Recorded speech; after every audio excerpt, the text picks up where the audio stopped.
నమస్తే. నా భావనలు కార్యక్రమానికి స్వాగతం. ముందుగా మీకు చిన్న కథ చెప్తాను. ఒక వీధిలో ఒక బిచ్చగాడు ప్రతిరోజు వెళ్ళి యాచన చేస్తూ ఉండేవాడు. అయితే ఏమయ్యేదంటే ఆ వీధిలో మిగతా అన్ని ఇళ్ళు పెద్ద ఇచ్చే పద్ధతులు లేవు, కానీ 2 ఇళ్ళు మాత్రం వాళ్ళు ఇవ్వగలిగే స్తోమతలో ఉండేవాడు. అందులో ఒక ఆవిడ, ఒక గృహిణి, వీడు వస్తుండగానే పో పో పో అని తరిమేసేది. అసలు వాడికి ఏం పెట్టేది కాదు.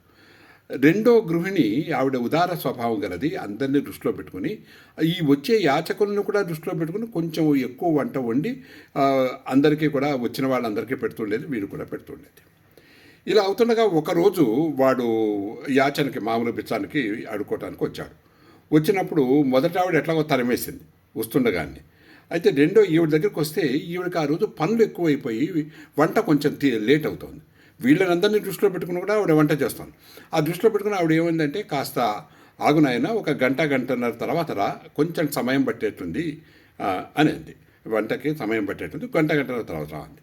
అయితే వాడికి అప్పటికే బాగా ఆకలిస్తుంది. రోజు ఆ టైంకి వాడు తినేవాడు అనమాట, ఇక్కడి నుంచి తీసుకెళ్ళి తినేవాడు. వాడికి అది అయితే వాడికి కోపం వచ్చింది. వాడు కోపం వచ్చి వాడు ఏమన్నాడంటే, ఇది ఇన్వర్టెడ్ కామర్స్లో పెట్టుకోవాలి. ఆ పెట్టని అమ్మ ఎట్లాగో పెట్టదు, రోజు పెట్టే నీకేం పుట్టిందే అన్నట్టు. మళ్ళీ ఇన్వర్టెడ్ కామర్స్లో రెండోసారి చెప్తున్నాను, పెట్టని అమ్మ ఎలాగో పెట్టదు, రోజు పెట్టే నువ్వు నీకేం పుట్టింది పెట్టడానికి అన్నట్టు. ఇది కేవలం కథ కాదు, ఇది ఒక సామెత, చాటువు కూడా. ఎందుకంటే మనకి ఎప్పుడూ ఒకళ్ళు మంచి చేస్తున్నా, లేకపోతే ఏదైనా మనకి ఏదైనా చేస్తున్నా కూడా, లేదు సమాజానికి ఏదైనా ఇతరులను దృష్టిలో పెట్టుకుని చేస్తున్నా కూడా, వాళ్ళు ఎక్కడైనా వాళ్ళ దానిలో చిన్న ల్యాబ్స్ కనిపించినా, మనం అర్థం చేసుకోలేని పద్ధతిలో అక్కడ ఏమైనా పొరపాటో ల్యాబ్సో కనిపించినా వెంటనే మనకు కోపం వచ్చేస్తుంది. అస్సలు ఏమీ చెయ్యని వాళ్ళని అలా వదిలేస్తాం మనం. అది ఎట్లాగో చేయరు దాన్ని వదిలేయడం మాత్రమే కాదు, వాళ్ళని అసలు మనం పట్టించుకోం. అందుకోసమే వాడు ఏమన్నాడు, ఎప్పుడూ పెట్టని అమ్మ పెట్టనదట. అమ్మ అయిపోయింది వాడికి.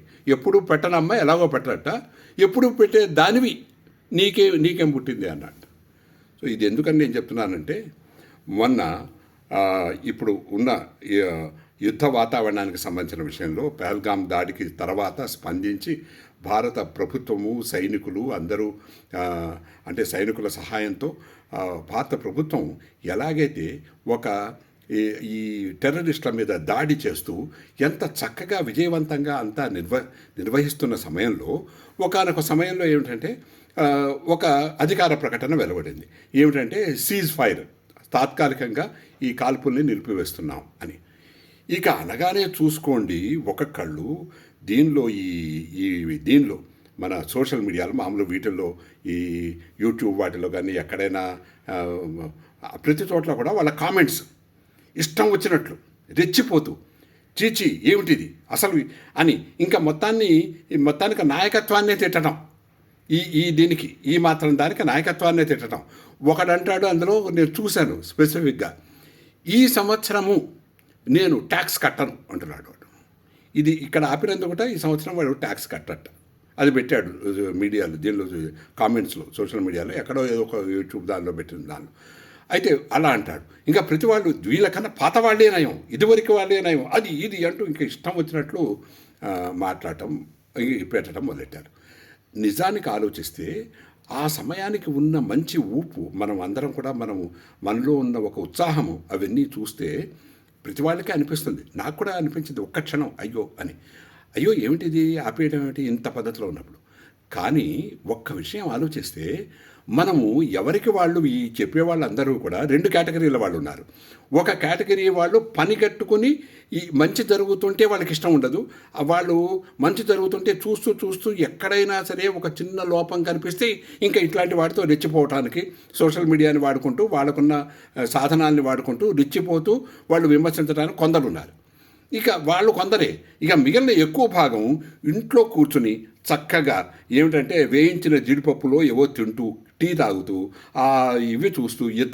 ఇవన్నీ చూస్తూ, ఏదో క్రికెట్ మ్యాచ్లో మన వాడు ఒకటి సిక్సర్ కొట్టగానే ఆహాహా అన్నట్లు, ఎక్కడో ఒక చోట ఒకటి పేల్చేసామనగానే ఆహాహా అని, లేకపోతే ఏమో ఇది చేసి ఈ పద్ధతిలో వాచ్ చేస్తున్నారు. ఒక కనీసపు ఇంగిత జ్ఞానం ఏమిటంటే, అక్కడ ఎవరు నిర్వహిస్తున్న వాళ్ళు, ఆ నిర్వహిస్తున్న వాళ్ళు ఈ పహల్గామ్ దాడి తర్వాత ఇంకా ఇది పరాకాష్ఠకి చేరింది అన్న విషయం తెలుసుకున్న తర్వాత దాన్ని బేస్ చేసుకుని ఒక ఒక ఏంటి చాలా పెద్ద ఎత్తున ఎవరు ఊహించని రీతిలో అక్కడ చేస్తున్నప్పుడు వాళ్ళకున్న సందర్భాలు ఏమిటి, ఏ ఏ వేటిని వాళ్ళు ఫేస్ చేస్తున్నారు, ఫేస్ చేయాల్సి వస్తుంది, ఆ సమయంలో మనం ఎలా ప్రవర్తించాలి అన్నది వాళ్ళు చూసుకుంటున్న వాళ్ళు ఉన్నారు. ఆ చూసుకుంటున్న వాళ్ళు ఎవరు సామాన్యులు కాదు, అది మనకే తెలుసు, అందరికీ తెలుసు, ప్రతి వాళ్ళు విమర్శించే వాళ్ళకు కూడా తెలుసు. వాళ్ళందరూ కూడా దేశభక్తులు.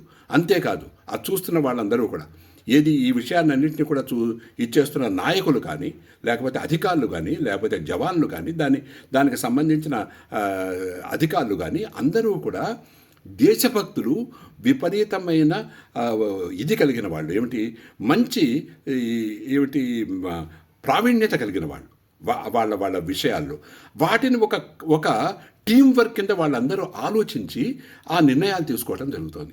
ఒక్కరూ చేస్తున్నది కాదు, ఎన్నో ఆలోచించి 24 గంటలు అహర్నిశలు శ్రమించి అక్కడున్న వాతావరణం, అక్కడేమో ఉన్నదంతా పిచ్చి పిచ్చి వాతావరణం, ప్రతివాడు వేలు దూర్చేవాడే అందులో, చుట్టుపక్కల పొరుగువాడు కానీ, అక్కడ వాడు కానీ, ఇంకోటి వాడు కానీ, ప్రతివాడు సమయాన్ని బట్టి వేలు దూర్చి మన ప్రతిష్టని దెబ్బతీయటానికి చూసేవాడే.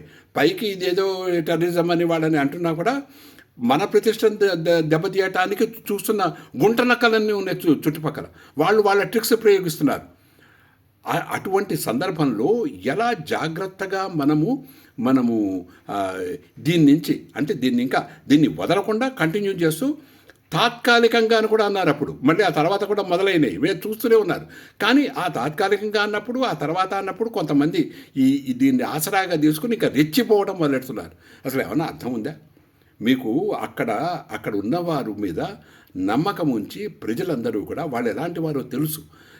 ఇంకా పనిగట్టుకుని అధికారం కోసం చూసేవాళ్ళు, ఇంకా దీనికి అమ్ముడిపోయిన వాళ్ళు, మీడియాలు, వీళ్ళందరినీ వదిలేసేయండి, వాళ్ళని వదిలేయండి. మనం మామూలు సామాన్య జనము ఎవరైతే ఉన్నారో వాళ్ళు కొంచెం ఆలోచించండి. వెంటనే రియాక్ట్ అయిపోవటం ఏమిటి? ఇదేమన్నా మనం ఇంట్లో కూర్చొని ఇప్పుడు తీసుకునే డెసిషనా? ఎంత చక్కటి వాళ్ళు, అసలు ఇటువంటి టీం మీకు ఇంతవరకు ఎక్కడైనా దొరికిందా? భారతదేశంలోనే కాదు, ఇంకెక్కడైనా ప్రపంచంలో ఎక్కడైనా ఇంత చక్కటి టీం ఉందా మీకు? వాళ్ళు చేస్తున్నారు, వాళ్ళని మనం ఒబే చేయాలి. వాళ్ళు ఎందుకు చేస్తున్నారో ఒక క్షణం మనకి ఏదైనా అదే అనిపించినా కూడా వెంటనే కూడా, ఎందుకంటే మనం మంచి ఉత్సాహంలో ఉన్నాం కాబట్టి మనకు అనిపించడం సహజం. దాన్ని ఇలా ప్రవర్తించడం కాదు, ఇలా అర్థం చేసుకోరాదు దాన్ని. కాబట్టి అందరూ కూడా ఈ విషయాన్ని కొంచెం జాగ్రత్తగా, అందరూ చదువుకున్న వాళ్ళే ఇలా చేస్తున్నారు, వాళ్ళు కూడా ఇట్లా చేస్తున్నారు. ఇక చదువుకునే వాళ్ళకి, కనీసం చదువుకున్న వాళ్ళు చెప్పాలి ఈ విషయాన్ని, ఇది విషయము, అనవసరంగా వీటిని మీరు ఇది చేయొద్దు అని చెప్పాలి. కాబట్టి ఇది నేను నా భావన కింద దీనిలో చెప్పదలుచుకున్న విషయం. నమస్తే.